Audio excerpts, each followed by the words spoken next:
A good evening to everyone who has joined the rerun of the 2017 EPSO Administrator 85 Webcast. And I'm waiting for Lenke's confirmation, who is kind enough to be helping me from our Budapest office to make sure that you can hear my voice and the picture, the image is as good of a quality as humanly possible.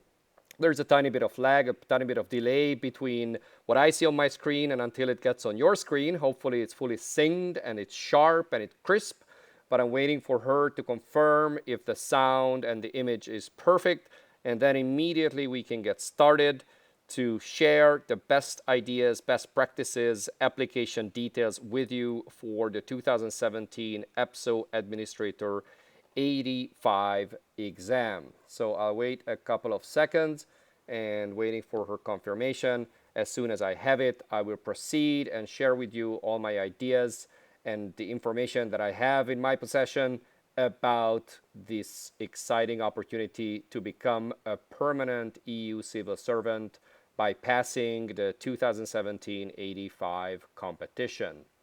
So let me wait a couple of seconds.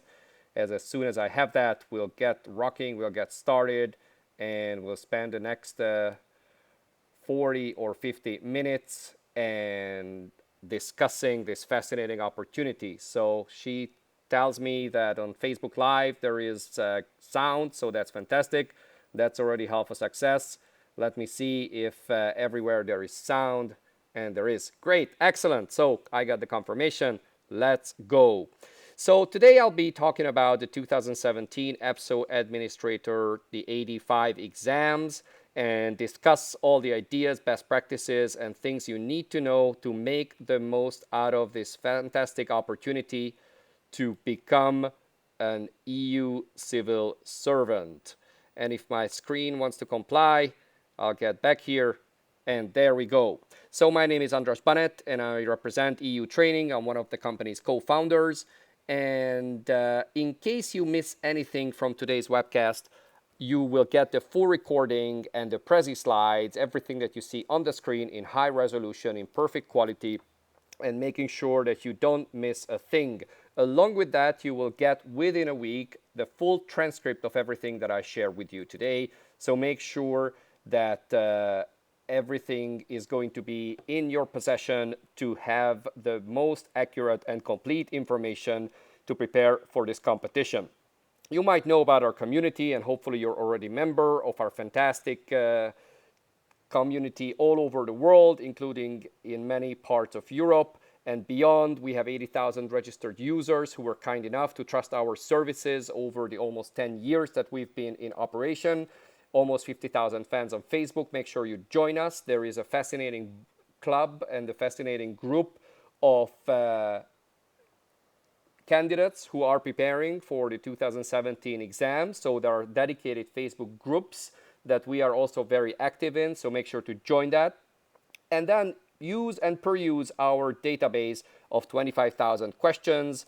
Over 17 million questions have been used over the years to simulate and to try the exams that you are going to be facing in the test centers around the world, passing pre-selection tests. But even beyond that, we have a lot of webinars and various other tests to prepare you for the assessment center and even the intermediate test, the so-called E-Tray exercise. And then we have a lot of webinars on our website that I encourage you to check out. Most of them are actually free, and they are very, very practical and valuable. Over 100 hours of recording for the pre-selection test, for the assessment center, even about how to get a job once you are on the reserve list. And over 5,000 participants have trusted the webinars for their preparation, something we're very proud of and something we're very keen to do, because we are all about helping you prepare, helping you succeed to realize your dream of becoming a permanent EU official. So with that in mind, let's see a little agenda for today, what I'm going to cover. Essentially, a few words about what it means to be an 85 administrator, what it means to become a permanent EU official at this level. And then we'll go on looking at probably the most important and relevant things that you are interested in.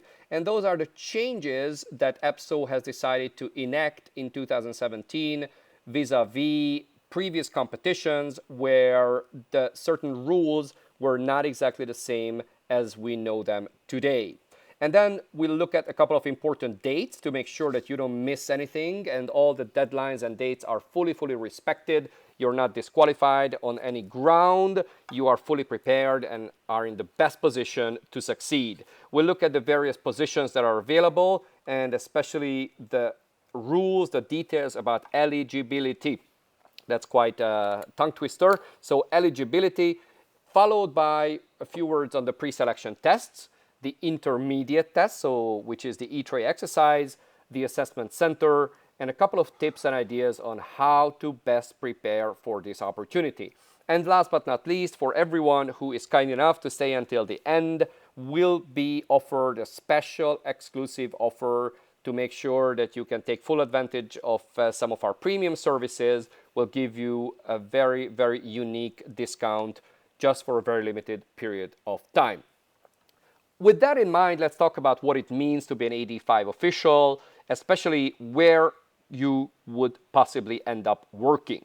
You will most likely work in Brussels, Luxembourg, or with very little probability in Strasbourg. Most of the EU jobs are with the European Commission, given the sheer size and the importance of the European Commission, employing roughly 32,000 officials, whether permanent or temporary ones. And the vast majority of them are in Brussels. Luxembourg is also a very important city for the European Commission and also the European Parliament, whose services are partly located in Luxembourg. Official seat of the European Parliament is in Strasbourg, but in terms of permanent staff being stationed there is very limited. So in terms of place of work, chances are Brussels, smaller chance Luxembourg, and possibly even the EU representations and the EU delegations inside the European Union and beyond the borders of the European Union are also a possibility or possible place of employment, let alone a couple of other EU bodies such as the European Court of Auditors or the Committee of Regions and others. And this brings me to the next point, which is about selection and recruitment. A very important point is that EPSO is not a recruitment agency. EPSO is the European Personnel Selection Office. And the concept of selection is a very important one because what they do, their ultimate goal, is to place you on a reserve list. Once you are on the reserve list, that's when you are recruitable by the individual European institutions. So the ones you see on the screen, European Commission, European Parliament, Council of Ministers, European Court of Justice, European Court of Auditors, Committee of the Regions, European Economic and Social Committee, and the European Data Protection Supervisor, all of these institutions are able to use EPSO's list when they have a very specific hiring need. And that is why EPSO doesn't guarantee employment, but certainly the very reason they run this competition is to make employment possible for candidates who are placed on the reserve list. At that point, you will already be called laureate. So that's the place of work. That's the connection, relationship between selection and recruitment. And then in terms of the job profile, the notice of competition has a fair bit of information. You'll be responsible for projects, you'll be responsible for European policies, and you'll be responsible for European budgets as well, depending on which Directorate General you end up working at or which administrative unit of the various EU institutions that I've just mentioned will eventually hire you. The job itself is pretty interesting in an international environment, in dealing with issues of European and sometimes even global importance. So in terms of how a typical day looks like in the life of a European civil servant, there obviously is a lot of variation depending on which policy area you deal with, whether you are dealing with environment legislation, whether you deal with trade agreements with various countries around the world, or you might be working as a policy officer discussing the latest energy efficiency standards. When it comes to very specifically to the exam, to the AD5 competition of 2017, there have been a couple of changes which are really, really important to understand. First and foremost, there is no situational judgment test. And this piece of information is relevant for everyone who tried EPSO competitions in the past and is probably aware that EPSO was using this special selection tool or this special exam called SJT, Situational Judgment Test, which was somewhat controversial because there's a certain degree of subjectivity in those tests, and a lot of candidates were quite critical of its validity or quite critical of how useful that selection tool is, how objective that selection tool is. Well, according to industry best practices, it is a completely valid and validated tool, but for one reason or another, EPSO decided not to use it for this year's selection. So they are not having any situational judgment test. What you do have are the abstract, verbal, and numerical reasoning tests as part of the pre-selection phase of the competition. But before we get to the pre-selection phase, we need to talk about languages. Languages are a crucial part of the competition and a crucial part of your preparation strategy. Because of various lawsuits, because of various diplomatic and political disagreements between the EU's 28 member states and EPSO in terms of what languages should be used for the selection process, especially in the assessment center, there was no Administrator Generalist AD5 competition last year. The reason for that was a disagreement between which languages should be preferred and which languages are actually used in the EU institutions on a daily basis, part of their daily work and part of being an efficient public administration. So what happened is what you see on the screen, where you need to choose this year at least 2 EU languages, which is not so much different from what it was in the past, but I'll highlight what is truly different this year compared to previous years. So just like before, you need to choose a language 1. Language 1 is a so-called C1 level, and that means you're pretty fluent in that language. And that can be any of the EU's 24 official languages, whether that's Swedish, Latvian, Slovak, Portuguese, doesn't matter which one, as long as you are pretty fluent in that language and as long as you are capable of expressing yourself and especially understanding whatever is being put on the computer screen to you in the course of the pre-selection tests. So the language 1 has to be a language you speak really, really well. But our piece of advice is to choose a language in which your comprehension is solid. So for instance, I speak fairly good Spanish and I understand fairly good Spanish, but I'm not very good at writing in Spanish. But I still would consider choosing Spanish as language 1 because my knowledge is relatively good, or it's enough for me to understand what's written in the pre-selection test or what's written in the verbal reasoning or numerical reasoning or the abstract reasoning. So that's language 1. It can be any of the EU's 24 official languages, and our piece of advice is to choose a language in which your comprehension is the best. Language 2 is one of the languages you speak, you're able to communicate in, at least on a so-called B1 level, which is a strong conversational level.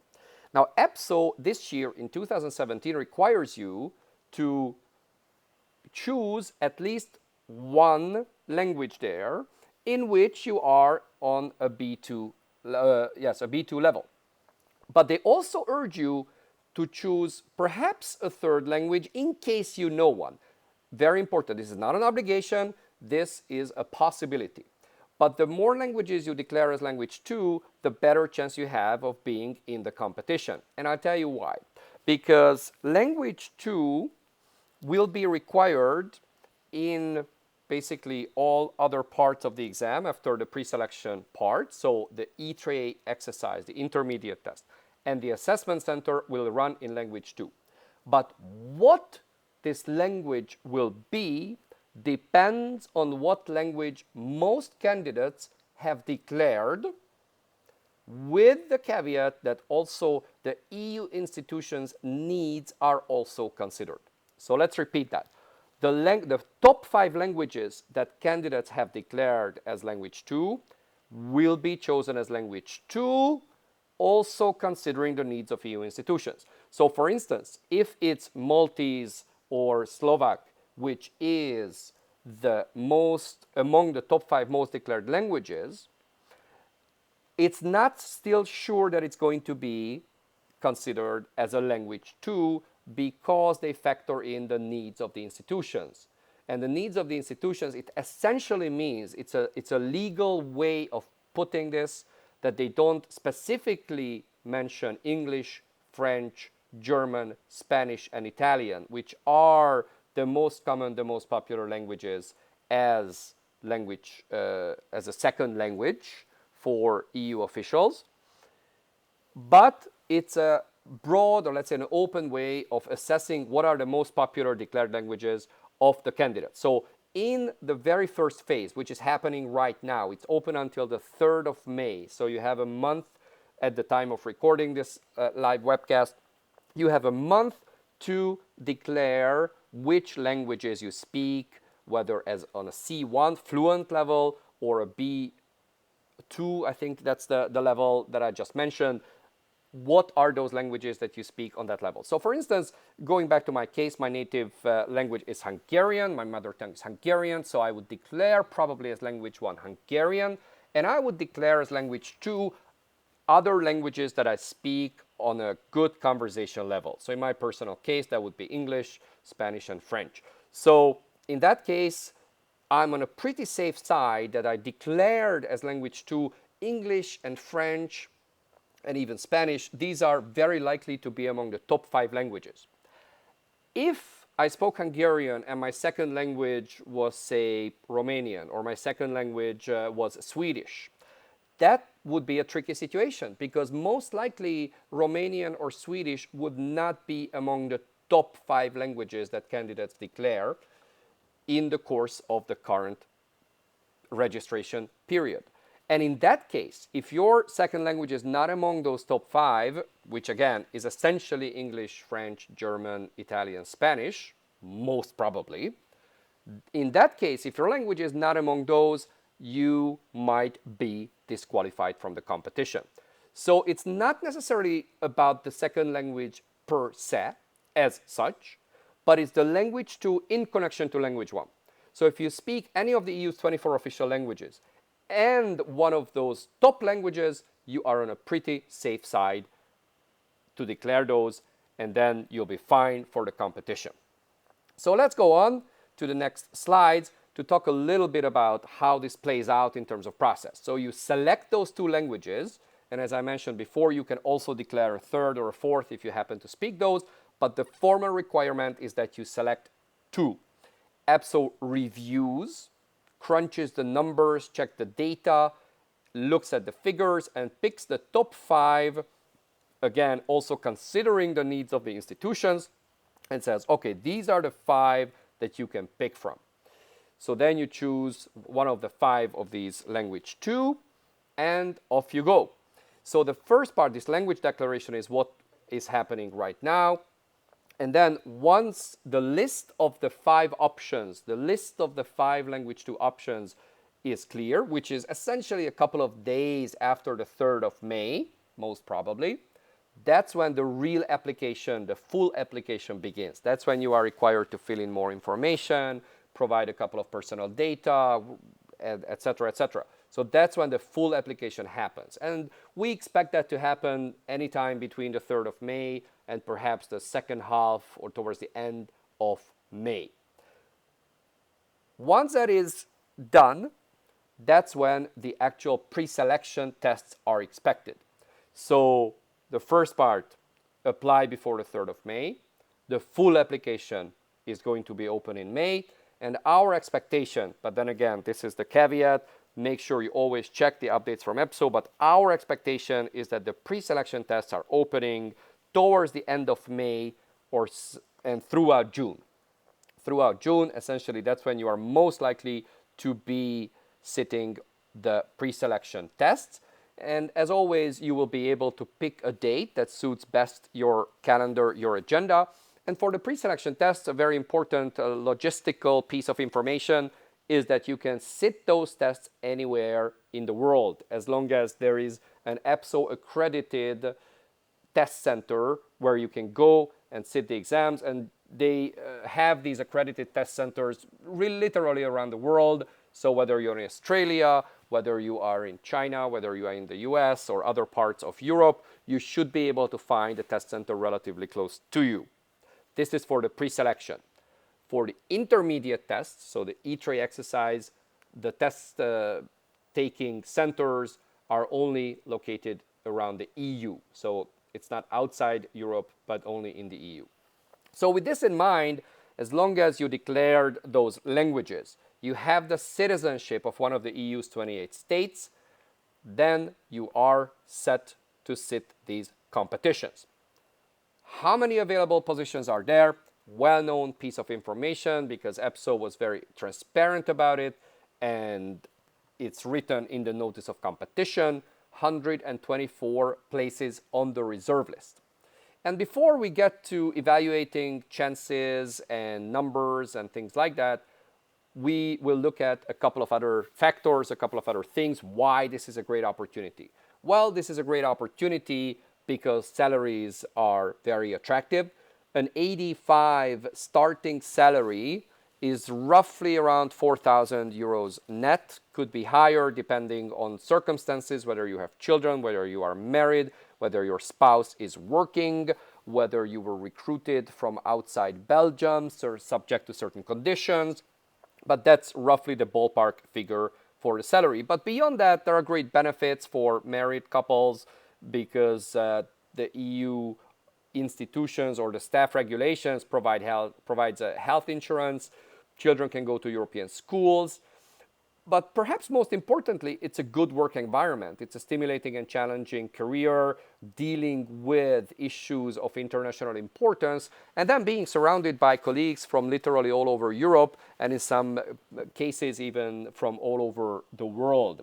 So that's an important element and a very high factor or very high up on the list of top motivational factors when EU officials or to-be EU officials are interviewed, what their motivation is to apply for these competitions.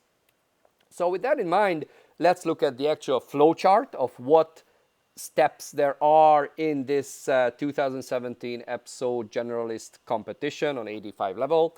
Well, you have the eligibility. It all starts with the eligibility, where the previously mentioned conditions apply. Do you have citizenship? Do you have the character requirements required for the job, which essentially means that you are not a convicted criminal. So in that case, rather not apply or make sure that you have absolutely chosen the right path and you've chosen it for long enough time that it doesn't show up in any public records. So make sure that you meet those requirements. And in terms of military service, usually that's not a requirement anymore because as far as I'm aware, EU countries do not impose any compulsory military service to anyone in European countries. So you have those formal criteria, the eligibility, and then start the pre-selection test. The pre-selection test, the abstract, verbal, and numerical reasoning test, something we will look at quite in some detail in the next couple of minutes in terms of timing and threshold. And when you pass it, and I'm very positive and I'm very much encouraging you that you will pass it, those are tough, those require preparation, but you will be able to pass those.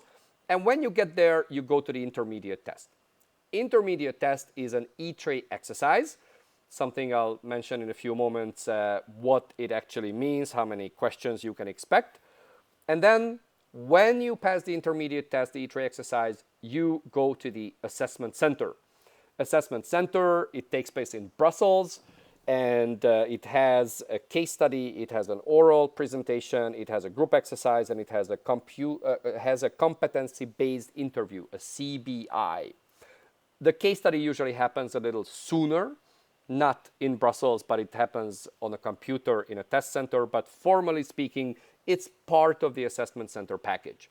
And when everything goes fine, everything goes good, you get on the reserve list. And that's when you put the champagne into the fridge. And that's when you are starting to celebrate, but you don't really celebrate yet because you still need to get a specific job. And that happens through a job interview. So when an institution invites you for a specific position, they interview you, and that's when they can offer you a job, and that's when you drink the champagne and let us know so we can share your happiness and we can be happy that one of our members of our community has succeeded to land an EU job. So essentially this is the process. It takes about 9 months to complete all of this, and you might argue that's quite long. Depends on the perspective, but certainly given the sheer number of candidates and given the various steps in the process, it's fairly reasonable. So this is how the process looks like. And why don't we take a look, just one more word on the eligibility, because one thing I didn't mention is work experience and diploma. When it comes to degree, diploma, the only formal requirement for the eligibility is to have 3 years completed university studies attested by a diploma. So that means you need to have essentially a bachelor degree from a university that's been accredited in the EU. If that's not the case, because you got your degree outside of the EU, you might need to go through a special process to make sure that your diploma is recognized in the EU. One very important piece of information there is that you need to get your degree by the 31st of July this year. So that means as of today, which is the 3rd of April 2017, you don't need to have your degree in your hand. So if you are a graduating student who has all the likelihood of obtaining your degree in a couple of months, as long as it's before the 31st of July and it's formally issued, you are eligible to apply. You are not required to have any formal or any professional experience, any work experience. But of course, if you have some work experience, that's not a disadvantage in any way. EPSO and the selection board, more specifically, which is in legal terms independent from EPSO, but working on the framework, the legal framework established by EPSO. So the selection board will not be evaluating any work experience or the lack of it, because it's just simply not part of the application criteria. If you have work experience, it might come in handy when it gets to the recruitment stage. So after you are placed on the reserve list as a laureate, that's when your work experience might be relevant, because it might help you find a specific job a little easier as if you have no work experience. But again, I'm just giving you the general rules, what the formal criteria are. So having a degree and no work experience, professional experience, is required. So with that in mind, let's go back to the actual process, namely the pre-selection tests, which include verbal, numerical, abstract reasoning, as you see on the screen. The verbal reasoning has 20 questions that you need to complete in 35 minutes. And this you do in your language 1. So going back to my own very personal example, that would probably be in Hungarian. Whatever you specified as language 1, that's the one in which you pass the pre-selection test, and that's the one in which you get verbal reasoning questions. So 20 questions, 35 minutes, a pretty tough thing, because just like in sports, anyone in good physical health is able to run 100 meters, but they are not necessarily able to do that within 10 seconds. So the same logic applies for the EPSO test, where most people would be able to find the right solution or the right answer, but they don't necessarily or are not necessarily able to do that, to complete it within the relatively short time that you are given. For that reason, methodology and practicing is truly, truly important. Going further, looking at the numerical reasoning, again, done in language 1, you have 10 questions that you need to answer in 20 minutes. So basically 2 questions, 2 minutes per question. 2 minutes per question. A very important thing to keep in mind when it comes to numerical reasoning: it doesn't count towards your overall score. So in this year's competition, again, it's a specialty in 2017, numerical reasoning, you only, and I'm showing in my currently not visible fingers a quotation mark, that you only need to pass the numerical reasoning exam. And the reason I'm saying this is because you need to have at least 5 points for the numerical reasoning, but it doesn't count to the overall score. Whether you have 5 points and you barely passed, or you have 10, that doesn't matter. As long as you pass it, you're fine. What counts is really the verbal reasoning and the abstract reasoning test. For the abstract reasoning, you can see on the screen that you have 20 questions you need to answer in 20 minutes. Again, that's a change compared to previous years where you used to have 10 questions. This year you have 20 questions in 20 minutes. So 1 question per minute, or 1 minute per question. And that's a pretty tough nut to crack. That is why practicing for verbal and abstract reasoning especially, and then making sure you confidently hit the barrier, or you confidently are able to pass the barrier for numerical reasoning, is the most important.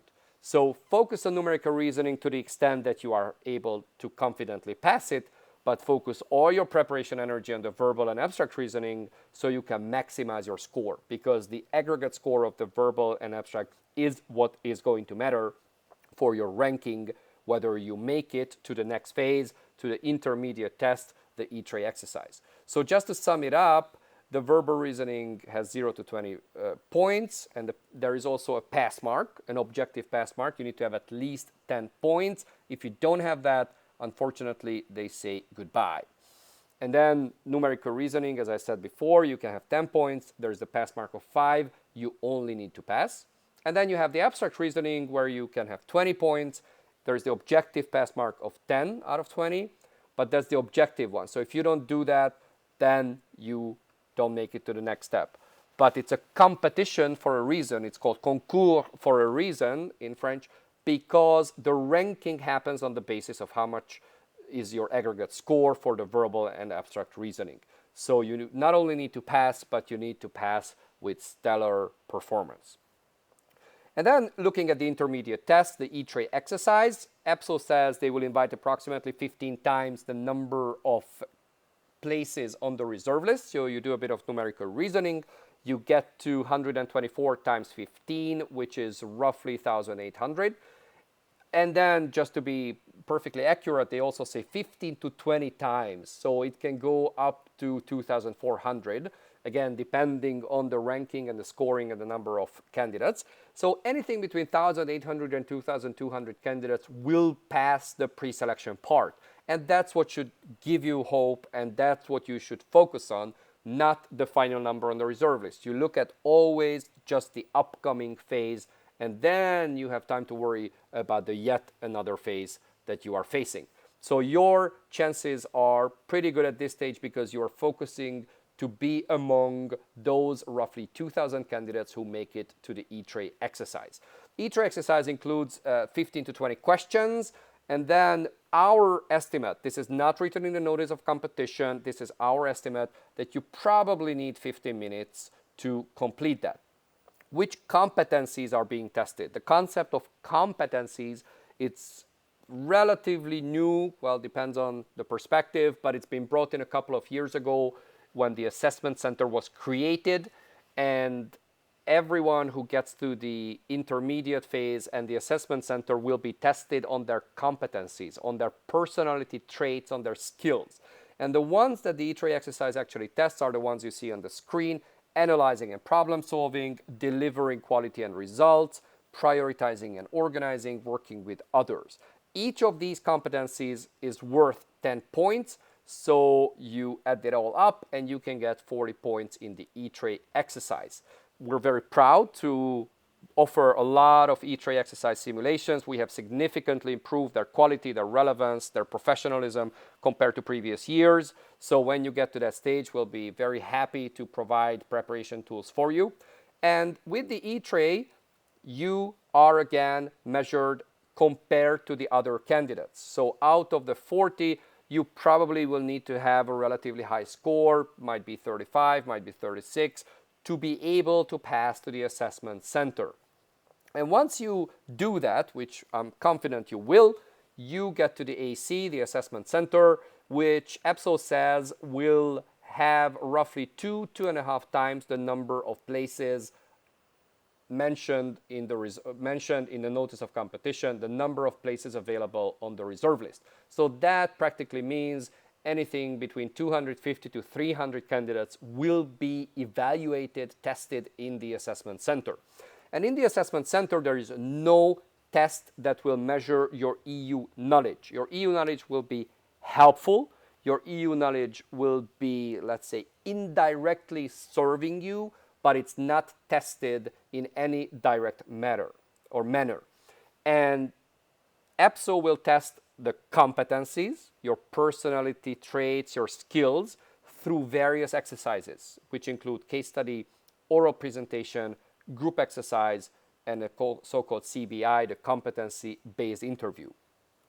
So you are evaluated on the basis not on the exams as such, but what these exams show about your competencies. Because EPSO is looking to evaluate your competencies, and they list 8 competencies that they want to see in you. And that includes communication, that includes leadership, that includes prioritizing and organizing, working with others, resilience, and various other competencies. Each of these is worth 10 points. So the aggregate score you can reach in the assessment center is 80. And for each competency, you need to have at least 3 points. Otherwise, you are out of the competition. When you demonstrate very high levels on all these competencies, that's when you eventually get to be placed on the reserve list. So you have 124 places there. Validity is usually 1 year, or at least until a same type of competition is announced, which in the case of the 85 generalist competition is probably spring 2018. So in that 1 year period, that's when you are recruitable. And as I mentioned before, we have various tips and tricks articles. We have a webinar on how to make the most out of this opportunity of being placed on the reserve list and finding proactively a specific position so you are recruited. That's where the process ends, or more specifically, the process where EPSO and the selection board is responsible, because once you're on the reserve list, that's when they pass your name on to all the EU institutions that have a vacancy, and the job interview is when you dot the I and cross the T, and that's when the process actually finishes and your life as an EU civil servant begins. How do you get to this stage? Well, there are lots of ways to enhance, to improve your performance, where most importantly, you need to practice a lot. Again, the analogy with sports probably holds, because to be able to have a very high level of performance at a competition, at a sports competition, again, the same way in EPSO competitions, you need to practice a lot. So you need to be familiar with the interface, you need to be familiar with time management to make sure that you are able to work under pressure and you can be your best self when it gets to the moment when you're sitting in front of that computer screen in the test center somewhere around the world. And practice, whether it's for 8 to 12 weeks, that's entirely up to you. This is based on our discussions and feedback with candidates or from candidates. This is based on a bit of data crunching that we've done in the past few years, that usually most candidates who succeed and those who may not have had a lot of experience from beforehand would need 2 to 3 months to really get into not just the mood, but the ability to pass these competitions. If you are a math genius or if you're excellent in abstract reasoning, you probably don't need this amount of time. But for let's say most candidates, they would. Another important factor is to be persistent, to practice every day, whether 30 minutes or 10 minutes, or whether you practice just once a week or twice a week on regular intervals is truly, truly important. You cannot just take 5 Red Bulls and do a marathon preparation 1 week before the exam, because probably it's not going to work. Space it out, make sure that you do it over a relatively long term, but on a regular basis. And the most important piece of advice is that this is possible to do, that there is a methodology. Or as Shakespeare Hamlet said, it's a crazy system, but it's a crazy method. No, let me rephrase. It's a crazy system, but there's a method to it. I think I'm quoting him accurately, but if not, correct me in comments or send me an email so I will update my knowledge of Shakespeare. But most importantly, there is a method to it. There is a way how you can improve your abstract reasoning skills. There is a way how you can find a better way of identifying patterns, of what rotates, how different elements in an abstract reasoning figure interrelate with each other. There is a way how you can do that. And we urge you to learn that. We have tons of ebooks, we have tips and tricks, we have webinars, we have personal coaching, we have classroom training, we have all sorts of shapes and formats of training materials that I encourage you to use. And the vast majority of this is out there. It's free of charge. It's helping you in your preparation. So that's a key element. And then on the human side, we are all fallible, where we might give up, we might be discouraged, we might say, well, this is a really tough competition. Well, you need persistence. Perhaps you need a group with whom you will work. So have each other to motivate each other, to check your results against each other, to make sure that you're looking at the target and you're not giving up. So with that in mind, we get to a couple of things I just wanted to highlight. All the resources we have out there, many of this I've mentioned before, whether it's free webinars for beginner guide, we call these beginner guide webinars, but then you have interactive pro tips for various experts, even those who regularly design psychometric tests, so abstract verbal numerical reasoning tests or E-tray exercises. They've been kind enough to provide their expertise for our services to help your preparation. We have verbal abstract numerical reasoning in tons of languages, and this is something we're mostly proud of, where verbal reasoning is available in 16 languages. And I'm truly impressed when I look at some of the alphabets which are on our website, and I will be the first one to admit that I cannot read a single word in those, but it makes me happy that we provide those services for Bulgarian speakers or Greek speakers and many others. So 16 languages out there, and you have the numerical reasoning in English, French, and Spanish, and then the abstract where the language is of lesser importance, where it's essentially one question, which is the next in the series. There, the pictures will speak to you most. So let me check a couple of questions before we go to the very special offer we have for you today. And I see Lenka is kind enough to be fielding these questions to me.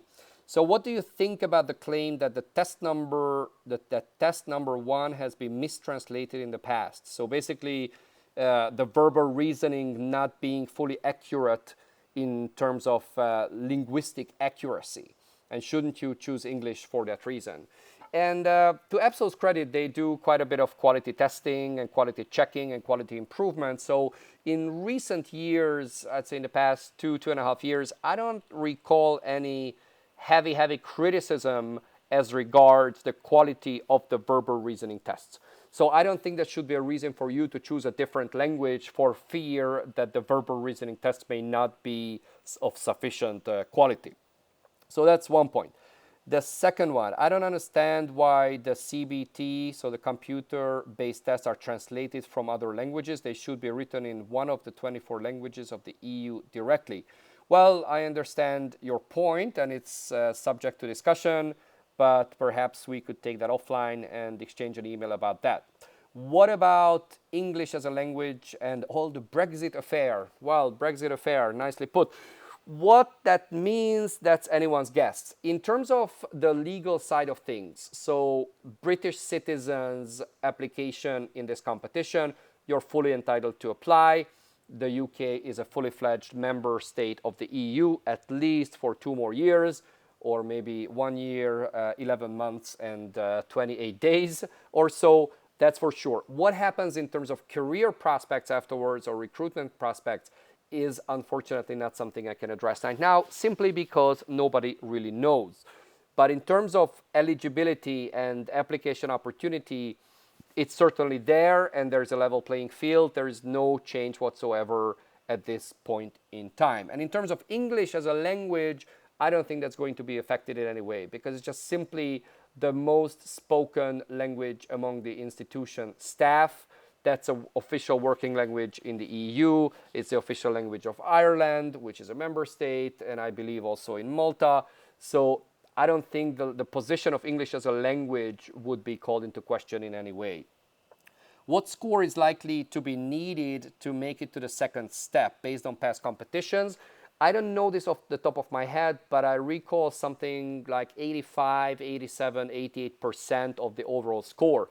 So if you do the calculation of what's the 85% of 40, you'll get to a score, I guess, something around 34, perhaps 35, in order to be eligible to pass from the pre-selection test to the intermediate one. And I see a couple of other questions before I move on. We have, what do you suggest to practice for the E-tray exercise? Well, for the E-tray exercise, I think the most important thing is to understand what they are looking for, and they are looking for testing your situational awareness of what is the best course of action you should take in a given situation. Because in the E-tray, you need to choose between the most, let's say, accurate or appropriate to the least appropriate way of action. And for the E-tray, once you understand a little bit what competencies are tested, how that plays into the various emails and the situation you are presented with, that will be the first step. The second step is certainly do a couple of practice tests and see what exactly works and doesn't work in terms of your answers. The good news in the E-tray is that you can even get half points, so you don't necessarily need to get the best answer. There's not only one answer, but even a close enough answer can yield you a couple of points. Here's one. The EAS was not listed among the institutions. Does it mean, or could we work at the EAS if we pass this AD5? And that's a good point. The EAS is not an institution in the legal sense. The EAS is a service of the EU, as its name suggests. And its position is pretty particular, because its staff is coming partly from commission, so seconded commission officials, and partly from member state diplomats and member state officials. Whether being on a reserve list, does it qualify you to work at the EAS? I think so, but it's something I probably would need to look into to confirm, so I don't want to give you information that I'm not 100% convinced of its accuracy.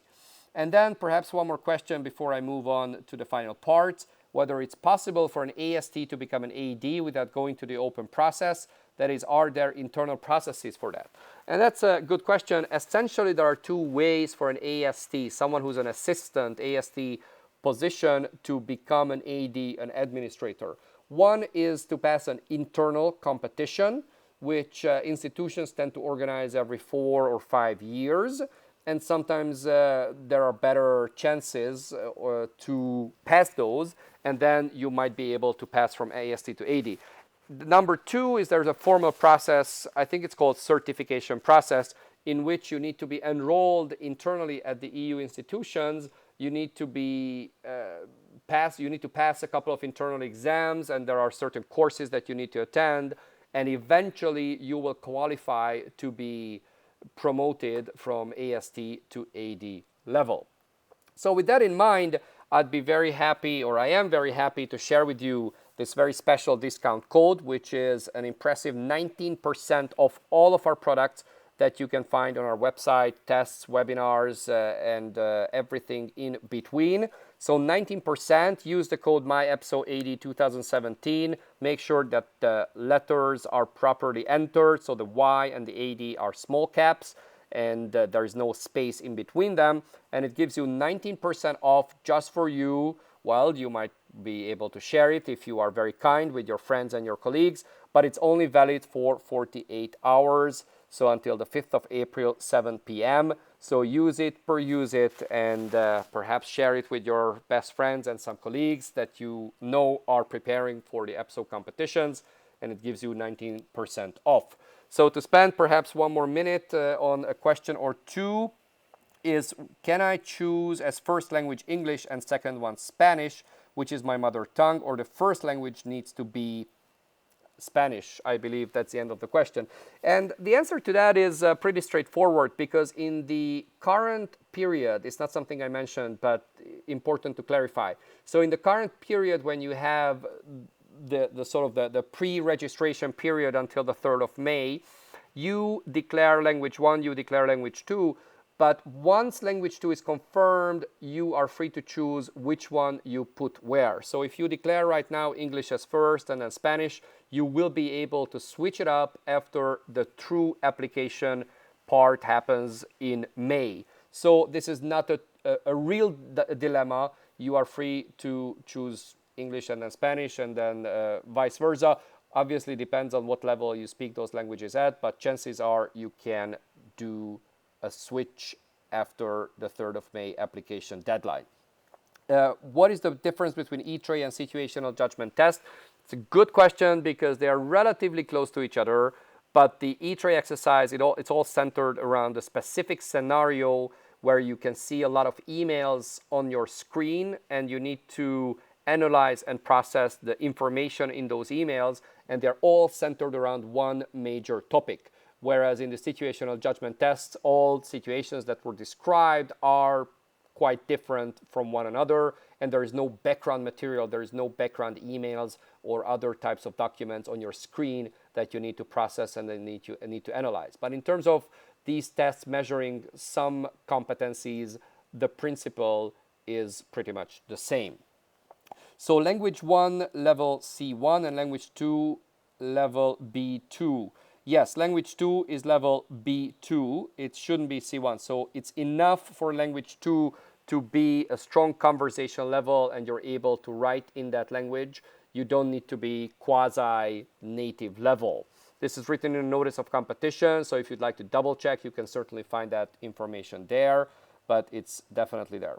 How many rows does a verbal reasoning question have? What a fantastic question. I wish I knew very specifically on the screen of EPSO, but I think what's more relevant is how many words a verbal reasoning test has. And I think, I don't want to give you false information, but I think it's something around 30 to 50 words. But let me double check that, and I check with our experts, check with my colleagues, just to make sure that I give you the most accurate information. But again, in terms of screen layout, it's around 4 lines, 3 to 5 lines. Pretty much that's the ballpark figure, 3 to 5 lines of text. So if you consider the numbers, consider the timing, you do need to be pretty on the ball. You need to be very much focused to make sure you are able to read the question, read the 4 answer options, and choose the one which is the accurate or the most accurate one. So with that in mind, I'll scan through the questions, and if I find something that I may not have been able to answer, I'll be very happy to follow it up, or we write a short article about those. But feel free at any point in time to send us an email or chat us on Facebook or any other format. We'll be more than happy to help you. We'll be more than happy to assist you. This is absolutely free of charge. That's what we are here for.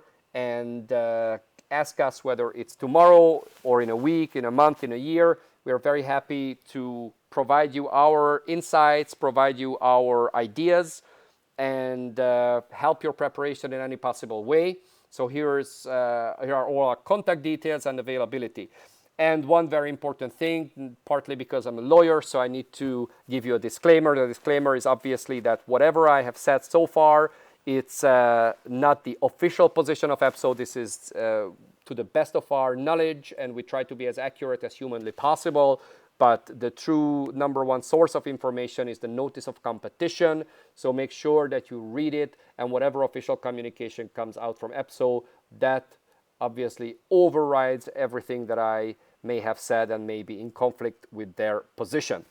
So having said that, I only want to thank you for staying all the way until now, and in respect of everyone's time that we spent exactly 60 minutes discussing this fascinating and fantastic opportunity, which is the 2017 AD5 Generalist Competition. Thank you so much for bearing with us, and I hope that the image quality, sound quality, everything was pitch perfect. As I said before, we'll be sending you the recording, we'll be sending you the transcript, we'll be sending you the slides. Everything you've seen so far will be available. And all that's left for me is to wish you tons and tons of luck and be prepared for intense preparation. Reach out to us, contact us if we can be helpful with anything. And I really hope that you will succeed and realize your dream of becoming an EU official, whether in Brussels or Luxembourg or in other parts of the world soon. Thanks very much. This is András Baneth from EU Training.